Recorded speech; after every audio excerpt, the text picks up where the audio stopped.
आपकी सब नकारात्मक शक्तियों का विनाश कर रही हैं। हे माँ, मैं आपके चरणों में हूँ। माँ, सबसे गलत बच्चा मैं ही हूँ माँ। जैसे पुत्रों को पुत्र भवेत, माता को माता न भवती। पुत्र माँ को पुत्र हो सकता है, माता को माता नहीं होती। माँ, जब कोई भीड़ बनती है, कष्ट होता है, परेशान होता हूँ, आपके पास आता हूँ। कहाँ जाऊँ माँ, मेरा कोई नहीं है और मैं माँ भटक जाता हूँ माँ। फिर भी तू ही सब कुछ करती है, इसीलिए तू माँ है। माँ, कृपा करना मुझ पे माँ, कृपा करना माँ। मेरे बच्चों के बारे में कृपा करना माँ, कारोबार के बारे में कृपा करना माँ। बस माँ, तेरे ही दर का भिखारी हूँ, तेरे से ही मांगू, कहीं और मांगने ना जाना पड़े माँ। और माँ, आज तक तूने इतनी कृपा की है, मेरे पास शब्द नहीं है माँ। आज तक भटका रहा, नहीं आ पाया तेरे चरणों में माँ। आज माँ आ गया तेरे चरणों में। पूर्ण रूप से सरेंडर हो जाए माँ को, समर्पित हो जाए माँ को। माँ सब सुख देने वाली है, माँ सबका कल्याण करने वाली है। माँ से मांगना ही है, बस मांग लो। मंत्र भूल गए हो, कोई बात नहीं, नहीं आता है कोई बात नहीं। माँ के साथ तारतम्य बना लो। जैसे छोटा बच्चा कहीं भी खेलता रहे, दोस्तों में, सहेलियों में, मौसी के पास चला जाए, चाची के पास चला जाए, अंकल के पास चला जाए, आंटी के पास चला जाए, फिर माँ के पास आता है। तो आपकी माँ है, सबकी माँ है। आप पूर्ण रूप से समर्पित हो जाओ, समर्पित हो जाओ, समर्पित हो जाओ, समर्पित हो जाओ, समर्पित हो जाओ। जब तक हम समर्पित नहीं होंगे, माँ कुछ दे नहीं सकती है। लेना है माँ ने आपके लिए रखा हुआ है। आंख नहीं खोलेंगे जो ध्यान में बैठे हैं। एक घटना आपको कहूंगा। वाराणसी में एक स्टेशन मास्टर थे रेलवे में, कोई 50-60 साल पहले की बात है। माँ के बहुत उपासक थे, माँ के बहुत भक्त थे। उन्होंने अपनी पत्नी को कह के रखा था कि जब मैं पूजा में हूँ, उपासना में हूँ, मुझे बुलाना नहीं कभी। एक दिन पूजा में उठते हैं तो उनकी वाइफ कहती हैं एक्सीडेंट हो गया। त्रिपाठी ब्राह्मण थे,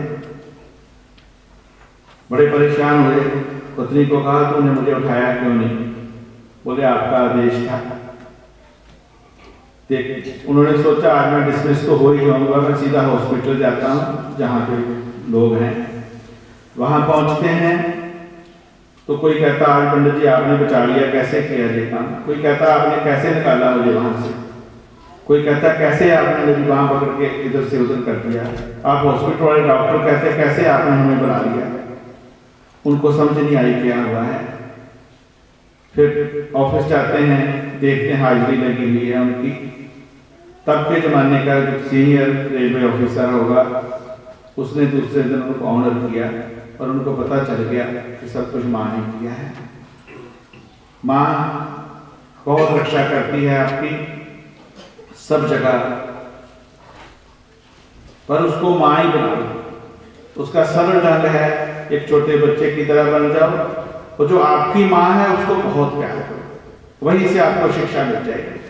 जिसने आपको जन्म दिया है उसके साथ बहुत अच्छे हो जाओ, उसके साथ बच्चे ही बने रहो, बड़े नहीं होना उसके साथ। तो फिर उस माँ के साथ भी बड़े नहीं होंगे आप। ऐसे माँ को देखते रहना है। और अभी न्यूरपंथ मुद्रा जो मैंने कहा था, दोनों हाथों को आंखों के ऊपर रखना इस तरह से। इसको मयूरपंख मुद्रा इसलिए कहते हैं कि जैसे पंख आंखों के ऊपर रखा जाए, कितना भी प्रेशराइज करो तो आंख पे प्रेशर नहीं आता है, आंख पे प्रेशर नहीं देना। रोज इसको 7 मिनट तक जरूर करें। आज 2 मिनट तक ही कराऊंगा। मन में एम ह्रीम क्लीम चामुंडाय विचे का जाप करते रहें। ओम एम ह्रीम क्लीम चामुंडाय विचे का जाप करते रहें। ओम एम ह्रीम क्लीम चामुंडाय विचे। हाथ थके हो तो उठा लें, नहीं तो रखे रहें जो रख सकते हैं। अगर 2-3 मिनट रखेंगे तो आपको अनुभव होगा। ओम एम ह्रीम क्लीम चामुंडाय विचे। हाथ की जो नीचे का भाग है, हथेली का नीचे का भाग है, वो आपकी आंखों को टच करना चाहिए। मेरी ओर देख लें तो आपको समझ आ जाएगी। ओम एम ह्रीम क्लीम चामुंडाय विचे। ओम एम ह्रीम क्लीम चामुंडाय विचे। इसको 7 मिनट तक करें। इससे आपका माइंड कंट्रोल होता है, आपके मन की शक्ति का विकास होता है। और भी मन में संकल्प करें, जो भी आपने सोचा है सच्चे मन से करें। हे मां, सबके संकल्प पूरे करना, सबको शक्ति देना। धीरे धीरे इसको 7 मिनट तक करना है। घर में आज 2 मिनट ही ठीक है। और लाइट बंद कर लेंगे तो बहुत अच्छा होगा। और आप जैसे रोज इसको करेंगे तो कितनी चमत्कारपूर्ण घटनाएं घट सकती हैं। धीरे धीरे हाथ उठा लें, आंख खोलें, हाथों को देखें, हाथों को ऐसे रब करें और चेहरे को टच करें। ये मयूरपंथ मुद्रा आपके जीवन को बदलने वाली मुद्रा है। अगर आप 108 दिन लगातार कर लेते हैं और एक संकल्प रखते हैं, चाहे वो कारोबार में आगे बढ़ने का हो, चाहे वो मां के दर्शन करने का हो, चाहे वो बच्चे की शादी के बारे हो, चाहे वो संतान के बारे हो, बीमारी के बारे हो, कहीं पति पत्नी अलग हुए हैं उनके बारे हो, एक संकल्प रखें और संकल्प से वो संकल्प आपका पूर्ण होगा। मां कृपा करे, आप रोज करें। और एक मंत्र मैं और बताऊंगा, फिर शायद हम समाप्ति की ओर बढ़ेंगे। और किसी का कोई क्वेश्चन हो इसके बारे में तो आप कह सकते हैं।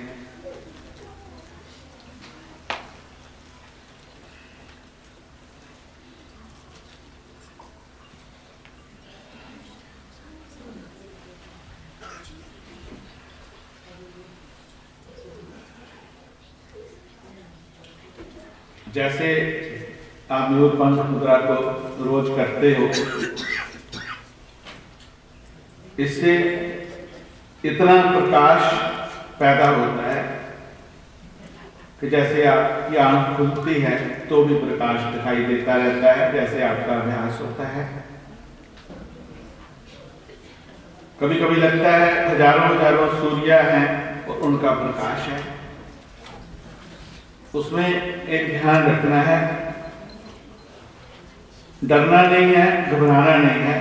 उस प्रकाश में कभी कभी बहुत सी शक्तियों के दर्शन भी होने लगते हैं, पर ये प्राइमरी स्टेज है, इससे आगे बहुत कुछ है। आप ऐसा समझ लें कि वो प्रकाश का समुद्र है, उसको देखना नहीं है, समझ लो। उस पर तैरना भी नहीं है, बह जाना है, जिधर वो लेके जाता रह जाता है। और रात को सोने से पहले अगर आप इस ध्यान को करते हैं तो कभी कभी पूरी की पूरी रात आपकी ध्यान निद्रा हो जाती है। और उस ध्यान निद्रा में, उस ध्यान के कल्प वृक्ष में ऐसे मोती मिलते हैं, ऐसे डायमंड मिलते हैं जो कहीं नहीं मिल सकते। पूर्ण सुख भी मिलने लगते हैं, पर आप उसी के हो जाते हैं जिसके चरणों में बैठे हैं। उसी की कृपा हो जाती है। ऐसा एकाकार हो जाता है कि मां में आप में कोई अंतर नहीं है, शंकर भगवान में आप में कोई अंतर नहीं है। आधा घंटा आप कम से कम रोज करेंगे और कभी कभी हमें ऐसी समस्याएं आती हैं, हम डिसाइड नहीं कर पाते हम क्या करें। कोई एस्ट्रोलॉजर कहता है ऐसा करो, कोई दूसरे धार्मिक पुरुष कहते हैं ऐसा करो, आपके बुजुर्ग कहते हैं ऐसा करो, समझ नहीं पड़ती है। उसके लिए हमारे शास्त्र में एक स्वपन विद्या है। स्वपन देवी का मंत्र है। उस मंत्र का अगर आप रोज जाप करते हैं, कुछ दिनों के लिए आपका कोई जो प्रश्न होता है, आपका क्वेश्चन होता है, उसका आंसर आपको स्वप्न में मिल जाता है। हो सकता 21 दिन में नहीं मिलेगा तो 30 में मिल जाएगा, 40 में मिल जाएगा। जो साधक लोग हैं, रोज साधना करते हैं, उनको 5 दिन में मिल सकता है। कि आपकी साधना के ऊपर निर्भर करता है। रात को सोने से पहले उस मंत्र का जाप करना है। वराही माता जी का ध्यान करना है। वराही माता जी की सवारी भैंसे की सवारी है। वैष्णवी माता जी का ही स्वरूप है। वराही रूपी वैष्णवी। आप देवी कवच पढ़ेंगे तो वराही माता जी का वर्णन आता है उसमें। नीना बेटा, मंत्रों के जो कार्ड है ना, मंत्र दे दो सबको ना। वराही माता जी का मंत्र होगा उसमें।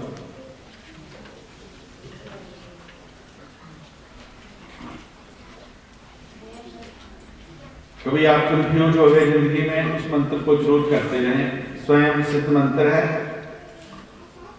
कभी कभी ऐसा भी हुआ, कोई बीमार हो गया, डॉक्टर को पूरी समझ नहीं आई, डायग्नोज नहीं हो पा रहा, वहां भी उस मंत्र ने हेल्प किया। कोई बच्चा PhD कर रहा है, कोई शोध कर रहा है, रिसर्च कर रहा है, वहां भी इस मंत्र ने हेल्प की। कभी कभी फिल्म लाइन वाले लोग ट्यूनिंग बनाते हैं गानों की, बन नहीं पा रही बात, वहां भी इस मंत्र ने हेल्प की। मैं इस मंत्र को मुझे गुरुदेव ने 7th क्लास में ये मंत्र दिया था।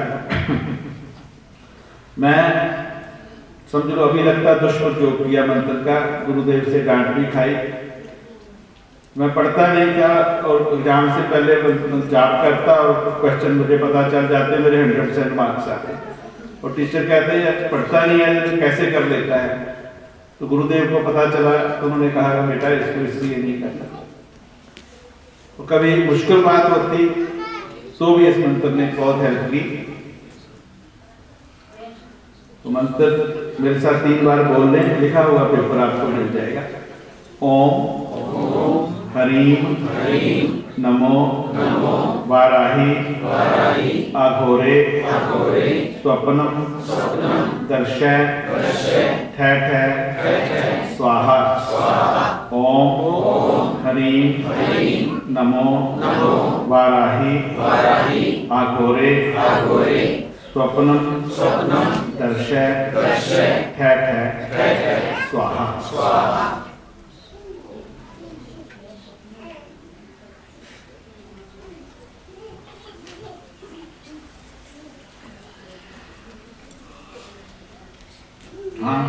हाँ बोले बेटा, प्रश्न के लिए बैठा हूँ। मेरा प्रश्न का ही टाइम है, ऐसे मैं बोलता जा रहा हूँ। बताइए बेटा।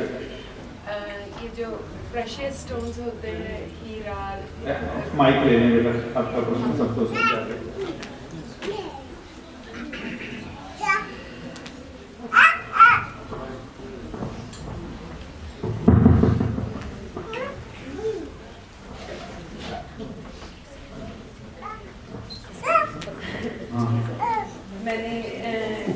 अपनी लाइफ में आजमाया भी है, मेरा बड़ा विश्वास भी है इन सब चीज़ों पर, पर मुझे एग्जैक्टली कभी समझ नहीं आया कि पुखराज, हीरा, रूबी, डायमंड कैसे असर करते हैं। पर मेरा पता नहीं, मेरा बहुत विश्वास है, पर ईश्वर से बड़े तो नहीं है, पर ये कैसे हेल्प करते हैं तो मुझे अगर समझ आ जाएगा तो। इस संसार में बेटा परमात्मा ने अद्भुत शक्ति बनाई है। प्रत्येक चीज का आकर्षण है, विकर्षण है। आपको पता होगा जो पपीता है, पपैया, उसके पेड़ आप घर में लगाते हो, अगर फीमेल पेड़ उसका फल देता है और कोई मेल पेड़ होना चाहिए। अगर आसपास में पड़ोस में भी कहीं नहीं है तो पपीते को फल नहीं लगता।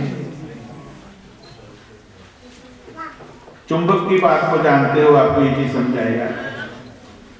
चुंबक बेटा लोहे को खींचता है, जितना बड़ा चुंबक है बड़े से बड़े आयरन को, लोहे को खींच सकता है। ये कुदरत की शक्ति है। कुदरत के रहस्य को जानना बहुत कठिन है और कहीं कहीं साइंस के पास भी शब्द नहीं होते।